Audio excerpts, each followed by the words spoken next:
بسم اللہ الرحمن الرحیم۔ عن سہل قال رسول اللہ صلی اللہ علیہ وسلم انا وکافل الیتیم فی الجنت ہاکذا واشار بالسبابہ والوسطی وفرج بینہما شیئا۔ سہل بن سعد رضی اللہ عنہ روایت کرتے ہیں کہ رسول اللہ صلی اللہ علیہ وسلم نے فرمایا، میں اور یتیم کی کفالت کرنے والا جنت میں اس طرح ہوں گے۔ اشارہ کیا آپ نے اپنی دو انگلیوں اور شہادت کی انگلی اور درمیان کی انگلی سے اشارہ کیا اور دونوں میں کچھ فاصلہ رکھا۔ یہ روایت ہے جس کا متن صحیح بخاری سے لیا گیا ہے اور اس کا رقم ہے 4918۔ رسالت بآب صلی اللہ علیہ وسلم نے یہاں بڑی بشارت دی۔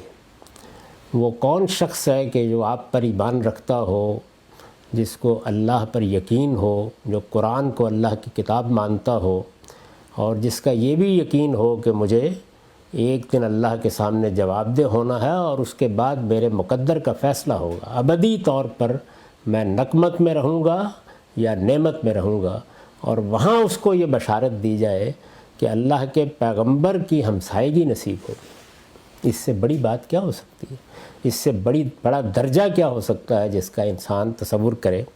تو حضور نے یہ بشارت کس کو دی؟ صلی اللہ علیہ وسلم یتیم کی کفالت کرنے والے۔ یتیم کی کفالت کوئی معمولی چیز نہیں ہے، یعنی اللہ کے بنائے ہوئے نظم میں اتنا اہتمام کیا گیا ہے کہ ایک مرد و عورت شادی کے بندھن میں بندھیں گے، نکاح کے بندھن میں بندھنے کے بعد وہ اپنی تمام خواہشات، جذبات اور طبیعت کے انحرافات پر پابندی لگائیں گے اور اپنی تمام جنسی ضروریات کو محدود کر دیں گے، اپنی محبت کا دائرہ بھی محدود کریں گے تاکہ اس بچے کو جسے اللہ نے ان کی گود میں ڈالا ہے وہ تحفظ حاصل ہو سکے جو اس کائنات کا خالق چاہتا ہے کہ اس کو حاصل ہو۔ ایک بچے نے میری آغوش میں آنا ہے اور 15-20 بلکہ اب تو اس سے بھی زیادہ برسوں تک مجھ سے تربیت پانی ہے، نشو و نما کے مراحل سے گزرنا ہے، تعلیم و تربیت کے مراحل سے گزرنا ہے، اس کی تمام ضروریات باپ کی حیثیت سے مجھ سے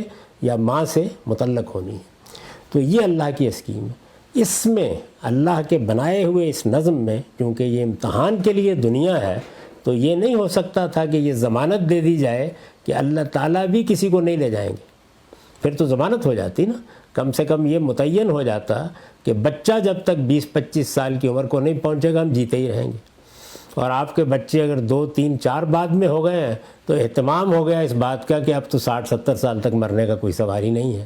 یہ چونکہ اس اسکیم کے خلاف تھا، اللہ تعالیٰ نے موت کے معاملے کو اسی صورت میں رکھا ہے کہ وہ بچپن میں بھی آ جائے گی، لڑکپن میں بھی آ جائے گی، جوانی میں بھی آ جائے گی، وہ کسی وقت آ سکتی ہے۔ اس میں کوئی شخص اپنے باپ سے محروم ہو گیا تو عربی زبان میں اس کو یتیم کہتے ہیں، گویا اس کا سرپرست دنیا سے چلا گیا، اس کو جہاں سے اس کے اخراجات پورا ہونے تھے، جس جگہ سے اس کو تحفظ ملنا تھا، وہ معاملہ ختم ہو گیا۔ اس میں ایک شخص آگے بڑھا اور اس نے کہا کہ وہ ذمہ داری جو اس قانون کے مطابق اس کے باپ پر تھی، اگرچہ میں نے نہ بیاہ کیا، نہ نکاح کے بندھن میں بندھا، نہ میں نے یہ بچہ پیدا کیا، لیکن میں وہ ذمہ داری اٹھاتا ہوں، تو اندازہ کیجئے کہ گویا وہ اللہ تعالیٰ کی نصرت کے لیے کھڑا ہو گیا۔ وہ جو قرآن میں آواز دی گئی ہے کہ من انصاری اللہ، اللہ تعالیٰ نے اپنے مشن جب کسی کے سپرد کیے ہیں تو یہ کہا ہے کہ کون اللہ کا مددگار بنتا ہے، اور اس کا یہ جواب نقل کیا ہے کہ نحن انصار اللہ، ہم اللہ کے مددگار ہیں۔ تو ایک تو اللہ کے سپرد کردہ مشن کے معاملات ہیں، یہ قدرت کا جو نظام ہے اس میں اللہ کی نصرت ہے۔ اس سے بڑی چیز کیا ہو سکتی ہے کہ آدمی آگے بڑھے اور آگے بڑھ کے یہ کہے کہ میں اس کے لیے حاضر ہوں، میں اپنے آپ کو پیش کرتا ہوں۔ تو اس پر یہ بشارت دی ہے اور تھوڑا فاصلہ رکھ کے آپ نے فرمایا کہ ایسے ہی میں اور یتیم کی کفالت کرنے والا ہوں گے، اور یہ ایک نعمت ہے کہ جو جنت میں اس کو مل جائے گی۔ اسی ذیل کی ایک روایت ہے، وہ بھی سن لیجئے۔ ابو ہریرہ رضی اللہ عنہ کہتے ہیں کہ رسول اللہ صلی اللہ علیہ وسلم نے فرمایا، میں وہ پہلا شخص ہوں گا جس کے لیے جنت کا دروازہ کھولا جائے گا۔ مگر اس وقت ایک عورت آئے گی اور مجھ سے آگے بڑھنے کی کوشش کرے گی. یعنی جب جنت کے دروازے کھولے جائیں گے تو خدا کا آخری پیغمبر پہلا شخص ہوگا، لیکن ایک عورت آئے گی اور مجھ سے آگے بڑھنے کی کوشش کرے گی. اس پر میں کہوں گا کیوں، کون ہو تم؟ اس کے جواب میں وہ کہے گی میں وہ عورت ہوں جو اپنے یتیم بچوں کے لیے بیٹھی رہی اور آگے شادی نہیں کی. یعنی میں نے اپنی خواہشات، اپنے جذبات سب اس مشن کے سپرد کر دیے کہ اب یہ بچے میری گود میں ڈال دیے گئے ہیں تو میں انہی بچوں کے لیے رہوں گی، میں انہی کی کفالت کا اہتمام کروں گی.